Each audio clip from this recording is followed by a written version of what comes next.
आगे बढ़ेंगे। इधर ग्वालियर में दतिया उपचुनाव से पहले कांग्रेस में एक बार फिर से फूट नजर आने लगी है।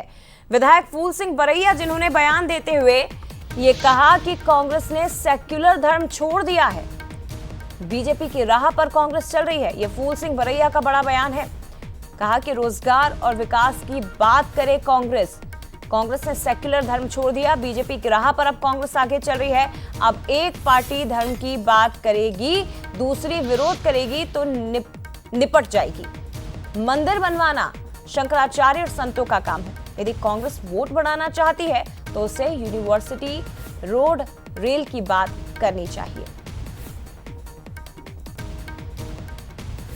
कांग्रेस पार्टी की जो विचारधारा है पहले भी थी सेकुलरिज्म, तो इसके ऊपर अभी जैसे कांग्रेस एक बार हार गई किसी कारण से मान लीजिए, तो उसके नेता, उसके कार्यकर्ता घबरा करके सेकुलरिज्म को छोड़ करके थोड़ा बीजेपी की आइडियोलॉजी को एडॉप्ट ज़्यादा कर रहे हैं।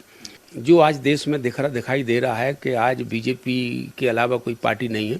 अगर कांग्रेस सेकुलर के ऊपर दोबारा से वापस आ जाए मजबूती से, तो कांग्रेस का कोई भी मुकाबला नहीं कर सकता है, मैं ऐसा मानता हूँ। और इसमें सारे वर्ग आते हैं सेकुलर में, और पूरे वर्ग इसको वोट देने को तैयार है। उमेश पाराशर हमारे साथ इस वक्त जुड़ गए हैं। उमेश, एक बहुत बड़ी सलाह दी है फूल सिंह बरैया ने कांग्रेस पार्टी को, और फूल सिंह बरैया समझ चुके हैं कि अगर बीजेपी हर जगह पर जीत रही है, हर राज्य में जीत रही है, बड़ी बड़ी पार्टियों के साथ अगर क्षेत्रीय दल भी उसके आगे कहीं दिखाई नहीं दे रहे हैं, तो उसकी वजह क्या है?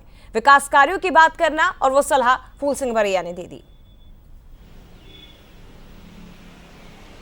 देखिए जया, बिल्कुल सही, फूल सिंह बरैया ने कांग्रेस पार्टी पर निशाना साधा है, और वो भी तब जब दतिया में उपचुनाव होना है। उन्होंने कहा है कि जो कांग्रेस है वो सेकुलर धर्म छोड़ चुकी है, और यही वजह है कि कांग्रेस जगह जगह हार रही है। उन्होंने कांग्रेस को सलाह दी कि बीजेपी के पैटर्न पर जो है कांग्रेस काम कर रही है, जो बीजेपी जो जातियों को लड़ाने का काम कर रही है, और तमाम धार्मिक अनुष्ठानों को, पूजा के सहारे लोगों को अपनी ओर आकर्षित कर रही है, और उसी पैटर्न पर कांग्रेस भी चल रही है। अगर प्रदीप मिश्रा की कथा की बात की जाए या बागेश्वर धाम की कथा की बात की जाए, तमाम ऐसी कथाएं हैं जिनको कांग्रेस भी इनको अपने यहाँ कथाओं पर बुला रहे हैं, कथा करवा रहे हैं। तो कहा जा सकता है कि जिस पैटर्न पर बीजेपी चल रही है उसी पर कांग्रेस चल रही है। कांग्रेस को उन्होंने सलाह दी है कि सेकुलर धर्म जो कांग्रेस है वो फिर से वापस आए, सभी जातियों को अपने साथ जोड़े, तो निश्चित तौर पर ही वो कहीं भी चुनाव नहीं हारे, और उसके साथ दतिया का भी उपचुनाव वो जीतेगी।